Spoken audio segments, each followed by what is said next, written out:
Good morning. About 9 o'clock out here in the morning down here in Southern California. It's another beautiful day, so we're lucky in that respect. We have pretty decent weather most of the time, so the temperatures out here in the shop are quite comfortable, and it's quite a nice working environment right now. This is going to be a quick video about concerning Taig tool posts. I had a subscriber recently asking me about a tool post that was on my lathe in an older video that I made, and so I told him that actually it's a good time because I've made several tool posts, and two recently, and a lot of holders in the past, and so anyway, I just thought I'd touch a couple bases that I'm familiar with, and just to briefly go over this. Everybody with a Taig lathe or a shear line lathe,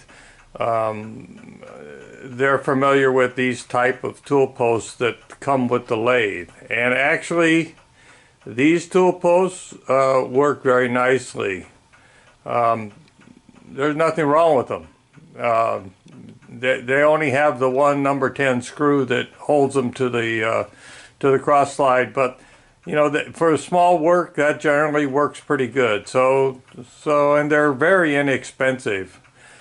And so in the past, not using carbide cutters or some standard height cutters, we use high-speed steel cutters, which were continually ground, and so these kinds of tool posts require, you know, shimming the tool bit to get it at the, you know, center height of the spindle. So that's a disadvantage to these. But that said, at the time, you can see in the background, I've got one back there that's built from solid steel. And that's sold by Taig, and that's to hold a cutoff blade on the reverse side of the carriage, and that actually works quite nice too. And doing cutoff from that side of the carriage works well. That's a solution to cutoff problems.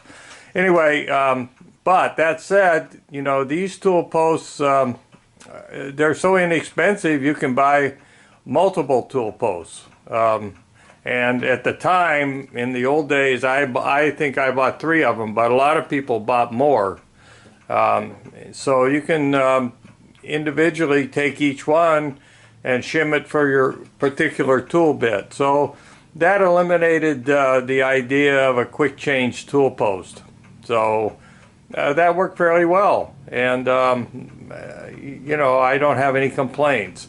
Later on, there was a company called A to Z, you know, A, the numeral 2, and the letter Z, A to Z, and they made small things for the Taig, and actually they had some decent products. I don't know what happened, but eventually they went out of business or sold their business to somebody else or what have you. But anyway, at that time, you know, I purchased one of those A to Z tool posts, and I think they were probably popular with Taig owners and shear line owners and owners of any kind of a small micro lathe. Actually, those tool posts, probably people used them on a mini lathe. I don't know if they did or not, but the one thing about all these tool posts, the A to Z and the original Taig tool posts, is they're just made from aluminum, except with the exception of the cutoff tool post that you see in the background there. So anyway, the viewer that asked me the question, it was concerning the A to Z tool post, and that particular tool post I purchased from A to Z at the time, and that's probably, I don't know, it's been 5-7 years ago, something to that effect. I don't know.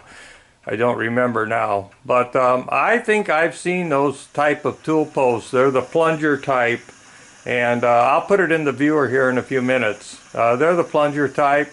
They have 2 dovetails on them, and they work fairly well. And they're a little bit, to my liking, they're a little large for these little dinky lathes, but they do work. And they're not huge, and they're not heavy. They're just anodized aluminum.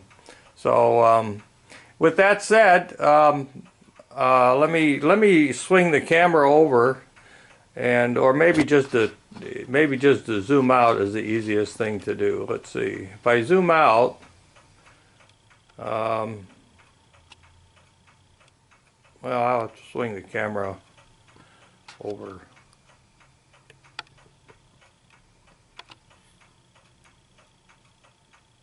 You can see in the background there, sitting on the mill table, are a couple more of those Taig tool posts. They're sitting upside down because that's the way to store them. They sit flat that way. But anyway, those actually work quite well, and from time to time I'll pick one of them up and use them. So so I'm not completely dissatisfied with those. Let me swing back around here and get the camera lined up again.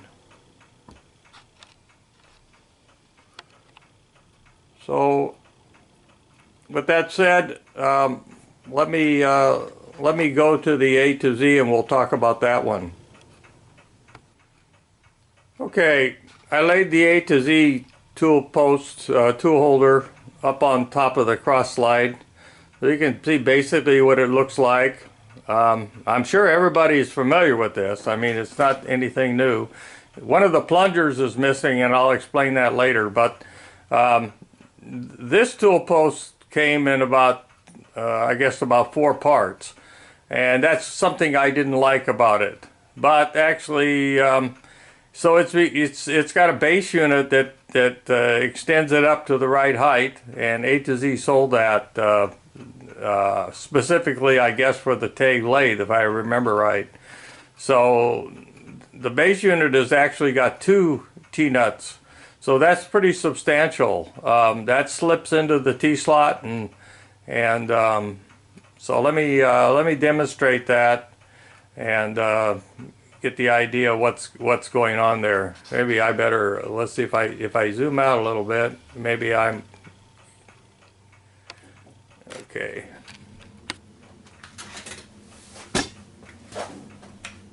I'm going to be probably in the way of the camera here.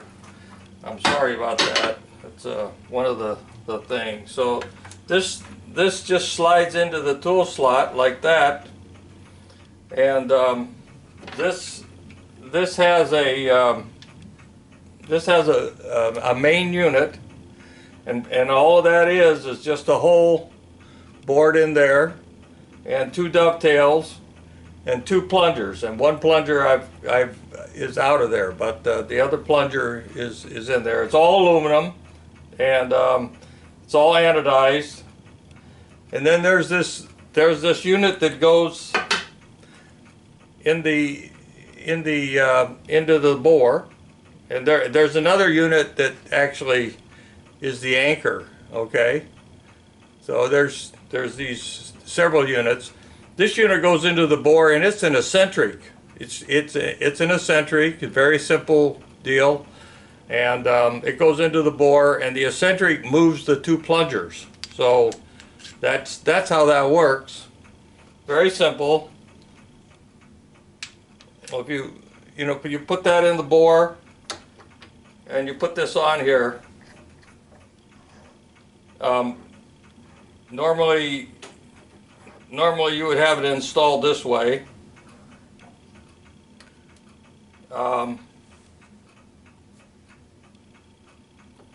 And this is a little larger screw. I'm not sure what it was. It's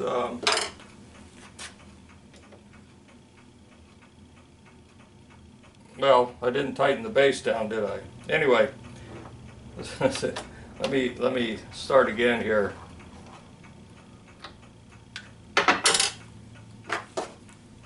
Let me tighten the base down. Usually when I had this on here, I'm not going to make it real tight, but when I had it on here, I'd let the base overhang just a little bit. But the base is actually about the right size. I'm not unhappy with that. What I didn't like about this one, you can line this up by eye, and it came with several. Let me slide the carriage over.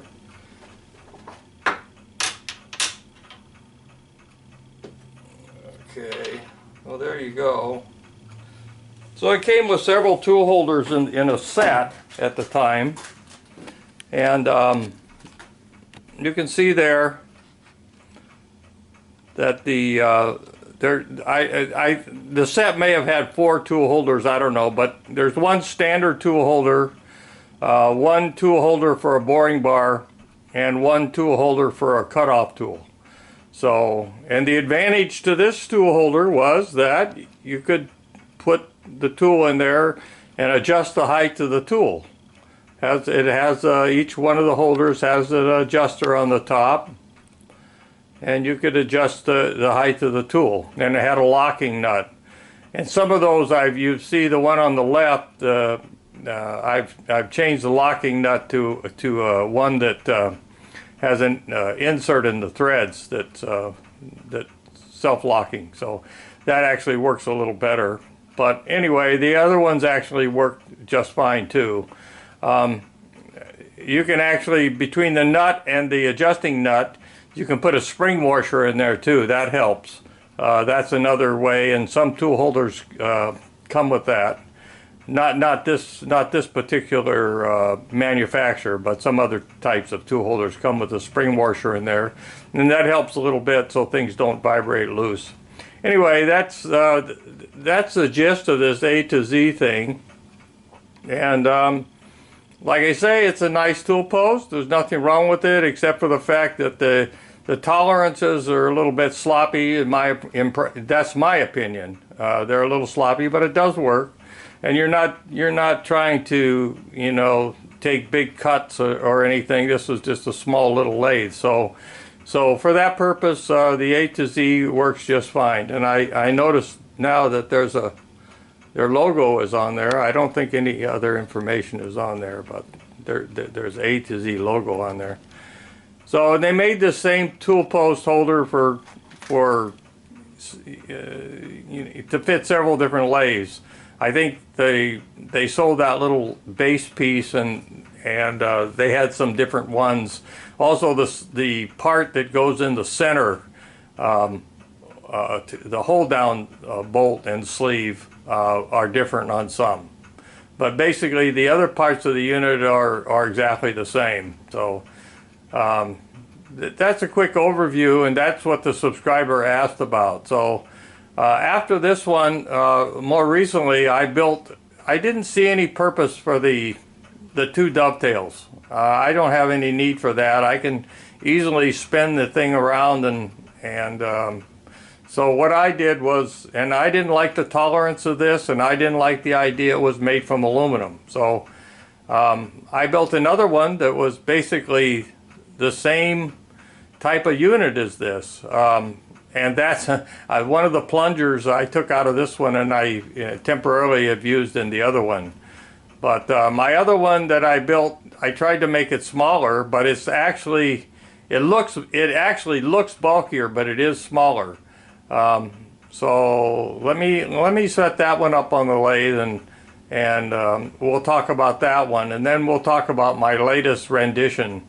So let me just set that up on the lathe for a second here, and we'll talk about that one. Okay, this tool holder is something I've built recently.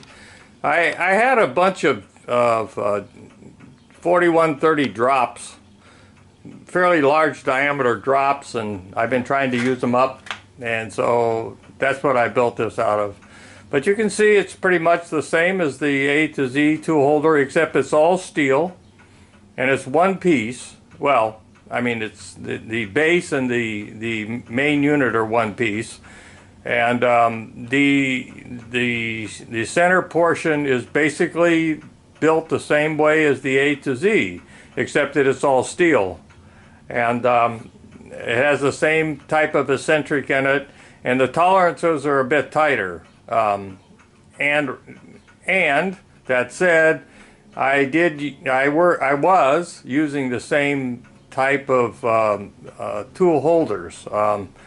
I built a bunch of those at one time, and so they're also made out of aluminum, and that's not my first choice. But for holding these little tool bits, they seem to do a pretty good job. So, so there's that one, and like I say, basically it's the same thing. Let me see if I can zoom in on it a little bit. Oh, I don't know. And so it's pretty simple. It uses the same type of tool holders, basically, and the tolerances are a little better on this.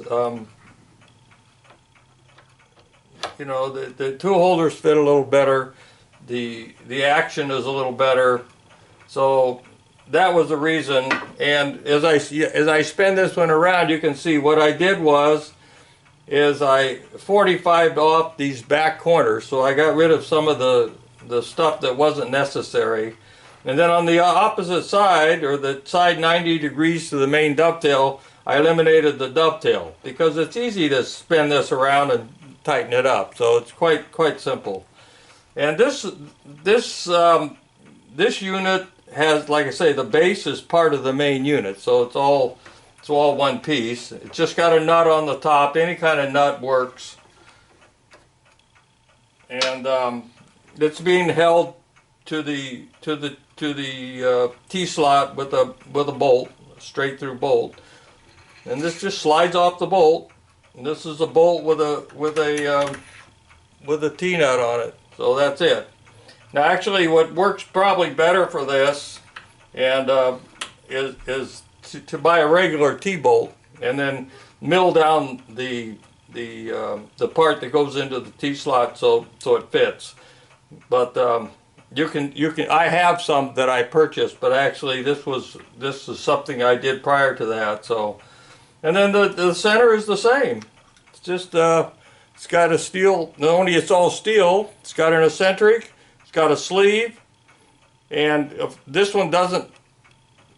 It has the bolt.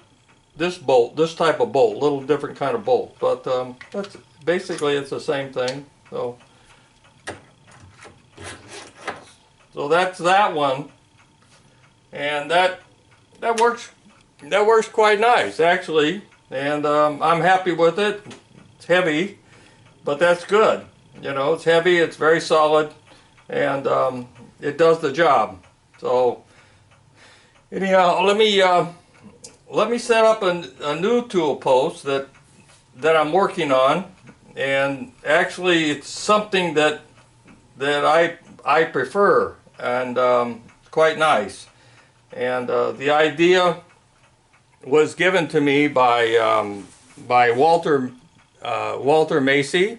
You can look at his video channel on YouTube, and he's got a Taig Lathe just like this one, and he's some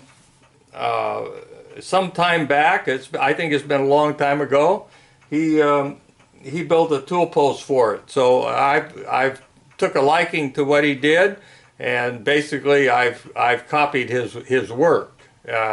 So I'll explain that one to you next. So let me get set up here, and we'll take a look at the next tool post.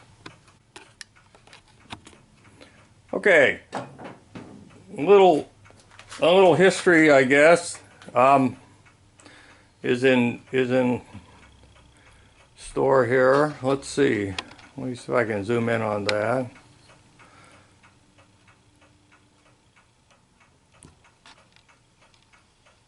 Okay, this tool post is what I'm working on now, and to me it's a more fitting size. It works unbelievably well, and it's very easy to use and also very easy to build. So that's one reason that I went to it. This this was originally, the original design was by a company called KRF Omni-Post, and they built, I think they're still in business, but I don't think they build this tool post anymore. I may be wrong about that, so if I am, let me know in the comments. But basically, they built several sizes of these, and of course, they were much larger. And my friend Walter Maisey up in Canada, a long time ago, he had a Drummond lathe, and so at that time he purchased one of these tool posts from KRF, and he liked it quite well. And he had a small Drummond lathe. It wasn't a big, huge lathe, but that said, I guess the tool holder that was available from KRF was the right size, and it all worked out. So when he got the Taig Lathe and no longer had the Drummond, then what he did was, excuse me, what he did was he decided to scale down the design that he had for the Drummond lathe. So the way I understand it is that he scaled it down to 50%. He didn't have the tool post anymore. I guess he sold it with the Drummond lathe, but he did have the literature. So he scaled it down 50%. He drew it up in CAD and scaled it down. So I guess he thought that that size fit the Taig, and he's absolutely right. It fits absolutely perfectly, and I don't see any drawbacks to it at all. So I'm in the process of making tool holders for it, and the tool holders are, just to let you know this, how simple this is the tool holders are 1 inch by 1 inch steel of some sort. So I'm making them out of whatever I have in my scrap pile. But actually the way to do this, if you're going to do it, is to buy a piece of 1x1 material, and that'll save you a lot of work, because then you just got to slice it up and put the necessary elements into the piece of steel. So it's really a simple job, and you can make tool holders hand over fist, you know, without any problem at all. So anyway, that's it. So we'll talk about this one just briefly, and I'll refer you to Walter Maisey's YouTube channel, because he's got a video on this, and somewhere back in the day. So you may have to search under quick change tool posts or something on his website. Maybe I'll try to put a link in my description. Also, another place on YouTube that has some information on these type of tool posts is I think James Kilroy. I think someplace along the way, you know, he made a video or two about these, because he had one, and he made a bunch of tool holders for that. And I think, of course, his is much larger for a much larger lathe, but the idea or the principle and the design are the same thing. So this is very, like I say, it's a very simple thing. And let me just zoom in on it a little bit, and we'll just talk about it for a minute here. I don't know if I can stay in the picture. If I zoom in too much, then I'm out of the picture. Okay, this very simple. I like this type of tool holder. It's basically got how can I show it? It's basically got a 25-degree angle. So as you can see on the lathe, I got one on the lathe, and it gets the back end away from the material that you're working on. So actually it works quite nicely. It's very simple. All it is a 1x1 block of steel. It's got 2 hold down set screws for the tool bit, and it's got a height adjusting screw that's right here. And then the bottom of the height adjusting screw, the other side of the other end of the height adjusting screw has a cone or a point ground onto it, which you can do on the belt sander or grinder. Very easy to do, and that adjusts the height of the tool bit. So it works quite well. I'm quite happy with it, actually. So this is another style that I made, and it's basically the same thing, except it doesn't have the 25-degree angle on it. So it's just like a conventional tool holder. So oh, let me see here. So there's that. And somewhere here, hang on a second, let's see. Let's set these out of the way here. And you can see, just to show you the simplicity, there's just a couple scraps of steel that were in my bin. Of course, they were much larger, and it took me some time to whittle them down, but I'm getting ready to build a couple more. So each one takes a couple hours, so they're not like a Speedy Gonzales, but you know, they don't take long to build. Just a matter of drilling and tapping a few holes and a little mill work, and you're done. So very simple.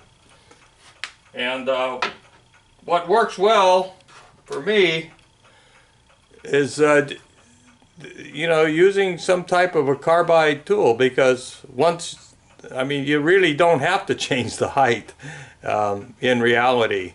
But that said, if you do, like on the old days, you know, we use these little high-speed steel tool bits, and of course they got ground, and the height changed, so it was necessary to constantly adjust them or shim them or do something of the sort to get the center height right. So from that standpoint, these holders work very well. And so I'll give you a quick overview of this, and this is the same exact setup as the last one I showed you. Just got a nut on top, and that's all. Simple. Just a nut on top, and this unit just slides off. This part of it is exactly the same as the last one. All it is a T-bolt into the T-slot, and this thing slides over it. So that's all there is. Let's see here.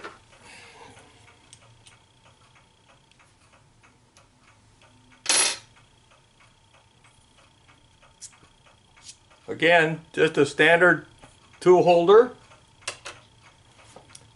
There's in this case, there's a 1/2-inch hole reamed in here that fits onto the post, and the bandsaw just cut a slit in here with the bandsaw, and believe me, you tighten that screw up and this thing is going nowhere. It's very solid. It works great. And you might listen to what James Kilroy says on his video, because he had some problems. He made the tool holders a little bit too thick at the time, and it took a lot of torque to get them tight. So he tried to improvise on the design that KRF originally sold. So anyway, that said, you know, this works. This is dynamite. Works beautifully. And so you've got the tool holders, you've got a T-bolt, and this is 2 pieces here. All it is, simple. All this is all this is a piece of tubing. Well, it's a piece of steel with a hole drilled through it. So a piece of round bar with a hole drilled through it. That's it. Simple. And this is a piece of just the same thing. Piece of steel with the same diameter hole drilled through it. A little relief on the bottom. You can see that. I don't know, that's a preference if you want to do that or not. And then there's a recess in the top this board in there for this post to fit into. Quite a nice fit. And you can see there's serrations on here. And it's not bright and beautiful right now, because I'll tell you the reason why. Originally it was bright and beautiful and it looked great, but there's 48 serrations, and this idea probably worked better on the original KRF tool holders that were that were full size. But this is a teeny tiny one, but that does work. There's 48 serrations, and so that lets you locate the tool, 48 different places or every 7.5 degrees, and that's really well done. And like I say, there's a much better explanation on Walter Maisey's YouTube channel, so that's the place to go look if you want to see how to build these. And I'm just trying to give you a quick overview, trying to help a subscriber out here. So that said, and the reason it's a little bit discolored is recently I fired up the torch and got this thing red hot and dipped it in some cherry red and tried to case harden those serrations so they wouldn't get marred up by the adjusting screw. So that's the reason it's not pretty and polished and nice. But it works quite well, and I do think that the serrations need to be case hardened because this is just mild steel. Now originally I was going to build this base out of 4130, and that would have been the smart thing to do, and I didn't do that. I still have the chunk of 4130 laying over there, the last piece of the drops that somebody gave me. So anyway, that's it. I'll call off now, but this is quite a nice tool post, and I'm quite happy with it. And these, I guess that's how it works beautifully. And just that goes on top. Now actually the post itself is a little bit long right now. I've just never have cut it off, so probably I need to cut that off, but works nice, so quite happy with it. I guess I should demonstrate it, which I could do actually, but I think this video is probably getting to be quite lengthy. So I'll call off now and get this posted. Hopefully this gives my subscriber the information he's looking for. I wish I could tell him where to purchase the A to Z holder if that's what he wants, but I don't think they're sold anymore, so unfortunately. Anyway, I'll call off now. Thanks for watching. Bye-bye.